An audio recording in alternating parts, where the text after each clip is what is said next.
भारत और इंग्लैंड के बीच सेमीफाइनल मुकाबला कुछ देर में शुरू होने जा रहा है और इस मुकाबले की खास बात यह है कि वानखेड़े स्टेडियम में यह मैच है और खबर यह आ रही है कि वानखेड़े की जिस पिच पर यह मुकाबला होना है वहां पर घास दिख रही है। इस वक्त की बड़ी खबर, वानखेड़े की पिच पर घास है और यह घास किसके लिए फायदेमंद साबित होगी, ये एक बड़ा सवाल है। साथ ही साथ घास है तो जाहिर सी बात है कि स्कोर हो सकता है कि थोड़ा सा कम बने।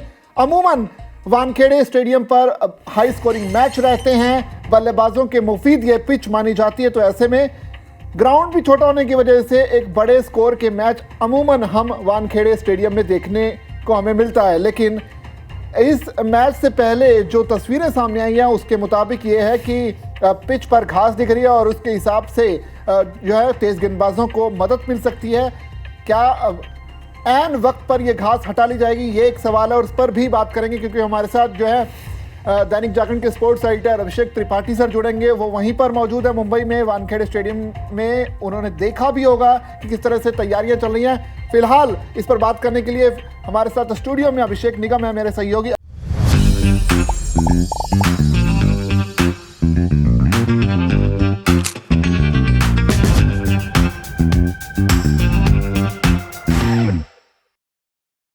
अभिषेक, पिच पर घास की खबर आ रही है और ये जो घास है अमूमन तेज गेंदबाजों को मदद करती है, तो ऐसे में ये उम्मीद लगा जा सकती है कि तेज गेंदबाज यहाँ हावी रह सकते हैं और एक लो स्कोरिंग गेम भी हो सकता है।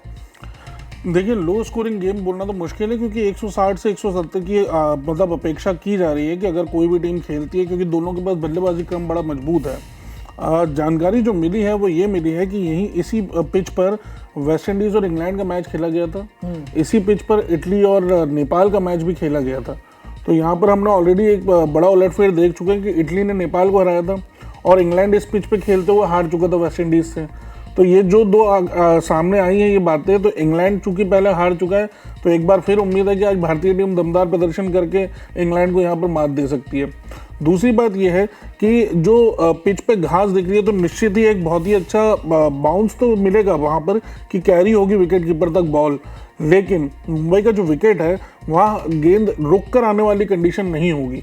तो ये मान सकते हैं कि जो बैकफुट के प्लेयर्स हैं वो बहुत ही अच्छा यहाँ पर खेल अपना दिखा सकते हैं, क्योंकि फॉरेन पिचेस टाइप की जो कंडीशंस होती है कहीं ना कहीं वैसी पिच आपको मिलने वाली है। तो यहाँ पर एक लो स्कोरिंग मैच मुझे नहीं लगता कि होगा। 160 से 170 जो स्कोर होगा वो मैच विनिंग टोटल माना जाएगा।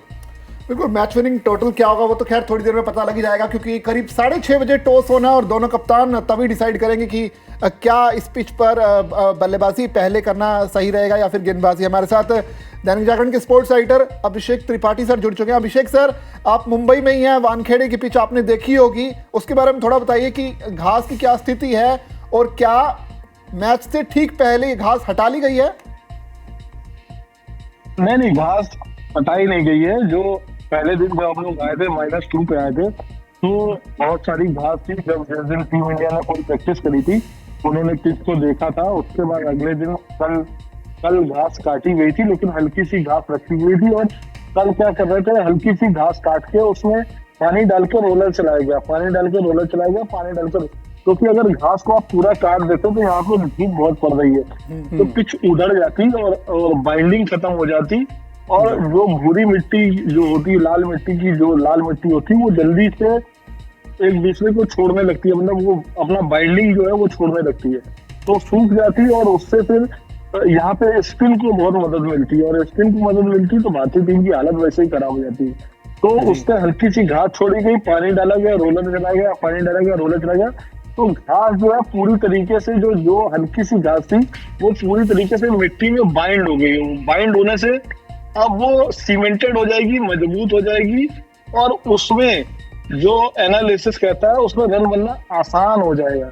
अगर घास को आप छोड़ते सिर्फ पानी डालते तो तेज गेंदबाज को मदद करती है, लेकिन बुरी पिच पे, जो लाल मिट्टी की पिच पे, जब आप हल्की घास को पानी डाल के रोलर चलाते हैं लगातार तो वो घास मर जाती है और उस मिट्टी में बाइंड हो जाती है, तो वो सीमेंटेड टाइप का काम करती है और उसको अच्छा बाउंस मिलता है जिससे शॉट मारना आसान होता है। स्विंग नहीं होगा, बाउंस होगा, बाउंस में जो आपके प्लेयर शॉट मारना आसान होता है। और अभिषेक शर्मा जैसे जो फॉर्म में नहीं है तो ऐसे प्लेयर के लिए अभिषेक शर्मा पसंद करते हैं कि बॉल उनके बैट पे आए, तो इस पिच पर बॉल उनके बैट पे आएगी। यानी कुल मिलाकर सर एक बढ़िया बैटिंग ट्रैक नजर आ रहा है, और इस हिसाब से देखा जाए तो क्योंकि बाउंड्रीज भी ज्यादा बड़ी नहीं है तो एक बड़ा स्कोर इस मैच में देखने को मिल सकता है।